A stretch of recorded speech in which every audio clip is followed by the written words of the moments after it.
অবসর নিয়েছেন, আবার অবসর ভেঙে মাঠেও ফিরেছেন। তামিম ইকবালের মাধ্যমে দেশের ক্রিকেট অনেক নাটকীয়তার সাক্ষী হয়েছে।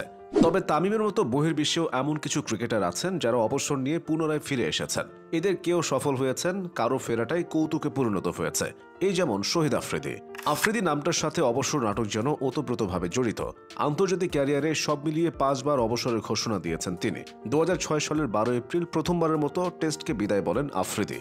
তবে সপ্তাহ দুয়েক পরেই সে সিদ্ধান্ত বদলে সাদা পোশাকে ফেরেন তিনি। এরপরের ঘটনাটি 2011 সালে। সেবার বিশ্বকাপে ভারতের কাছে হারার পরে আফ্রিদিকে ওয়ানডে অধিনায়কের পদ থেকে সরিয়ে দেয় পিসিবি।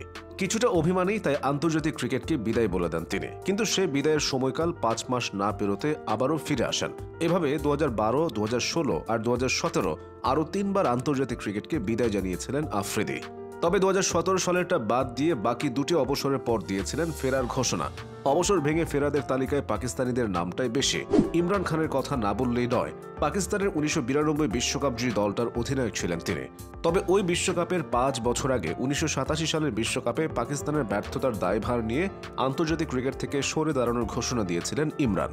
সেই সময় তার সে সিদ্ধান্ত মেনে নিতে পারেনি পাকিস্তানের জনগণ। এমনকি পাকিস্তানের তৎকালীন প্রধানমন্ত্রী জেনারেল জিয়াউল হক নিজেও ইমরানের অবসরের পরেই তিনি তাকে পুনরায় 22 গজে ফিরতে অনুরোধ করেন। সে অনুরোধে সাড়া দিয়ে ইমরান 1988 সালে আবারও ব্যাট বল হাতে নেন।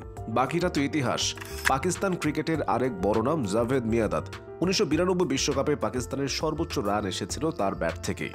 তবে পিঠের চোটের কারণে ওই বিশ্বকাপের পরই টেস্ট ক্রিকেটকে বিদায় বলে দেন মিয়াঁদাদ। ওয়ানডে ক্রিকেটটা যদিও চালিয়ে যাচ্ছিলেন, তবে শরীর আর সায় দিচ্ছিল না। তাই 1996 বিশ্বকাপের আগেই আন্তর্জাতিক ক্রিকেটকেও বিদায় বলেন তিনি। কিন্তু সে যাত্রায় বাদ সাধেন পাকিস্তানের তখনকার প্রধানমন্ত্রী বেনজির ভুট্টো। তার অনুরোধে 10 দিনের মাথায় অবসর ভেঙে ফিরে আসেন জাভেদ মিয়াঁদাদ। এরপর 1996 বিশ্বকাপ খেলার মাধ্যমে প্রথম ক্রিকেটার হিসেবে 6টি বিশ্বকাপ খেলার নজির করেন। পাকিস্তান থেকে অন্যদিকে নজর দেওয়া যাক। 2022 সালের জানুয়ারিতে হুট করে আন্তর্জাতিক ক্রিকেট থেকে সরে দাঁড়ান শ্রীলঙ্কার ভানুকা রাজাপাকসে।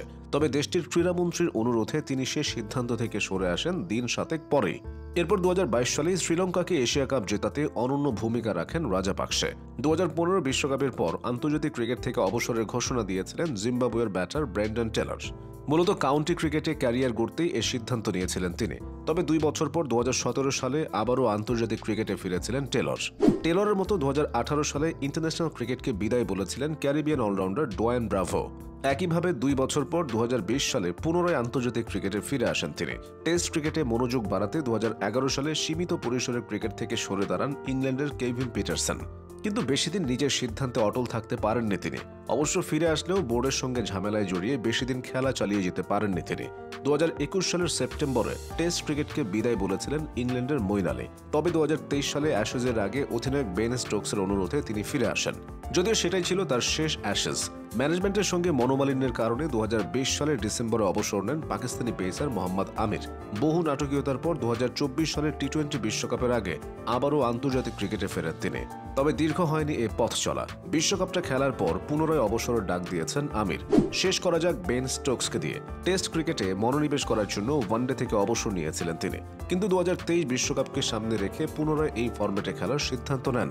যদিও স্টোকসের ফেরাটা সুখকর হয়নি, যেমন সুখকর হয়নি তামিম ইকবালের ফিরে আসা।